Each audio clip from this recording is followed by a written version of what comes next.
Hello दोस्तों, आज हम जानने वाले हैं यूपीएससी प्री एग्ज़ाम के सिलेबस और एग्ज़ाम पैटर्न के बारे में। तो उससे पहले हम यूपीएससी एग्ज़ाम के बेसिक्स के बारे में जानते हैं। तो यूपीएससी यानी यूनियन पब्लिक सर्विसेज कमीशन एक ऐसी बॉडी है जो बहुत सारे एग्ज़ाम कंडक्ट करवाती है, जैसे NDA, CDS, civil services exam. तो आज हम बात करने वाले हैं सिविल सर्विसेज एग्ज़ाम के बारे में, जो यूपीएससी के द्वारा कंडक्ट किया जाता है। इसके अंदर 3 स्टेजेज होते हैं।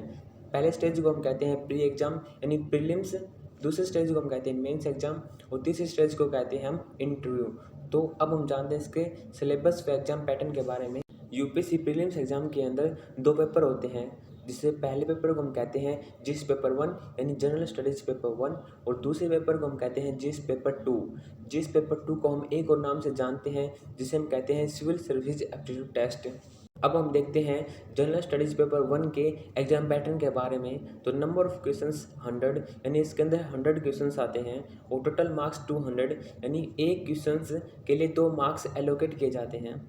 टाइम ड्यूरेशन होता है इसके अंदर 2 आवर्स और बहुत सारे एस्पिरेंट्स का डाउट होता है कि इसके अंदर नेगेटिव मार्किंग होती है। तो इसके अंदर नेगेटिव मार्किंग होती है, वो भी 1/3 का मतलब होता है कि मान लिए आपने 3 क्वेश्चंस गलत किए तो आपके जो एक क्वेश्चन जो सही था उसके मार्क्स कट हो जाएंगे। तो इसमें पेज टाइप होता हुआ यानी ऑब्जेक्टिव यानी मल्टीपल चॉइस क्वेश्चंस होते हैं। एक क्वेश्चंस के 4 ऑप्शंस होंगे, उसमें से आपको एक सिलेक्ट करना होता है। अब हम जनरल स्टडीज़ पेपर 2 जिसे हम सीसेट भी कहते हैं उसके एग्जाम पैटर्न की बात करते हैं। तो इसमें नंबर ऑफ क्वेश्चंस यानी 80 होते हैं और इसमें टोटल मार्क्स 200 एलोकेट किए जाते हैं। यानी प्रत्येक क्वेश्चन के लिए आपको 2.5 मार्क्स दिए जाएंगे यानी 2.5 मार्क्स दिए जाएंगे। इसमें टाइम ड्यूरेशन वही होता है पहले वाले की तरह 2 आवर्स और नेगेटिव मार्किंग होती है सेम 1/3 एंड पेज टाइप ये भी ऑल्सो ऑब्जेक्टिव होता है।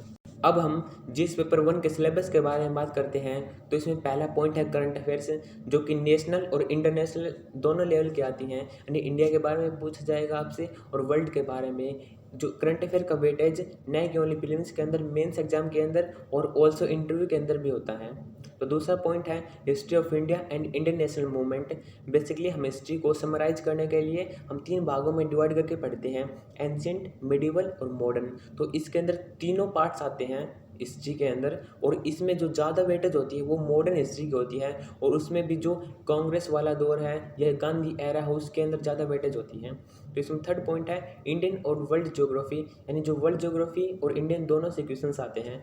बेसिकली आपको मैपिंग पर भी बहुत ज़्यादा जोर देना चाहिए, क्योंकि जो वर्ल्ड और इंडियन ज्योग्राफी के जो मैपिंग के क्वेश्चंस होते हैं यहाँ से 2 या 3 क्वेश्चंस बन जाते हैं। नेक्स्ट है इंडियन पॉलिटी एंड गवर्नेंस। जो आप लक्ष्मीकांत बुक पढ़ते हैं उससे भी ऑलमोस्ट ऑन एन एवरेज 15 से 20 क्वेश्चंस बन जाते हैं। यदि आपने लक्ष्मीकांत पढ़ ली है तो आप इनको सोल्व करने में कैपेबल होंगे। कुछ क्वेश्चंस ऐसे होते हैं जो आपको एनालिटिक्स के द्वारा आएंगे, यानी उसमें आप कुछ अपना दिमाग यूज करेंगे तो हो जाएंगे। यानी आप इकोनॉमिक्स की बुक पढ़ेंगे उसके अंदर भी क्वेश्चंस होंगे, और सोशल डेवलपमेंट के अंदर उन टॉपिक्स पर ज़्यादा जोर दिया जाता है बेसिकली जो न्यूज़ के अंदर होते हैं। नेक्स्ट पॉइंट है environment, ecology, biodiversity and climate change. यानी जो इंडियन फॉरेस्ट सर्विस होती है इसका एग्जाम भी सिविल सर्विसेज एग्जाम के साथ कंडक्ट किया जाता है। इसी के कारण जो एनवायरनमेंट के क्वेश्चन की वेटेज होती है वो बहुत अच्छी होती है, जिसमें जो बेसिक जो टॉपिक्स हैं वो है बायोडाइवर्सिटी एंड क्लाइमेट चेंज। इसमें जनरल साइंस भी पूछी जाती है, फिजिक्स, केमिस्ट्री, बायोलॉजी ज़्यादा हार्ड नहीं होती है, ओनली 10th लेवल की बेसिक्स होती है। अब हम जिस पेपर 2 के सिलेबस के बारे में बात करते हैं, तो इसमें पहला पॉइंट है कॉम्प्रिहेंशन। यानी कॉम्प्रिहेंशन इस एग्जाम के लिए मस्ट है, यानी इसके अंदर ऑलमोस्ट 25 के आसपास क्वेश्चंस आते हैं, तो आप इसको स्किप नहीं कर सकते कॉम्प्रिहेंशन पार्ट को। इतनी ईजी भी नहीं होते हैं, थोड़ी एनालिटिकल बेस्ड होते हैं बेसिकली। नेक्स्ट है interpersonal skills including communication skills, यानी इसमें आपकी स्किल्स चेक की जाती हैं कि आपको एक प्रॉब्लम दी जाती है क्वेश्चन के अंदर, तो आप उसे कैसे सोल्व करते हैं।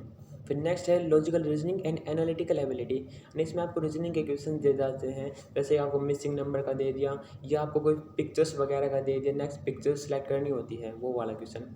या कुछ क्वेश्चन होते हैं जो डिसीजन मेकिंग प्रॉब्लम सॉल्विंग होते हैं, जो रीजनिंग बेस्ड हो जाते हैं, उसके अंदर हम कवर कर सकते हैं बेसिकली।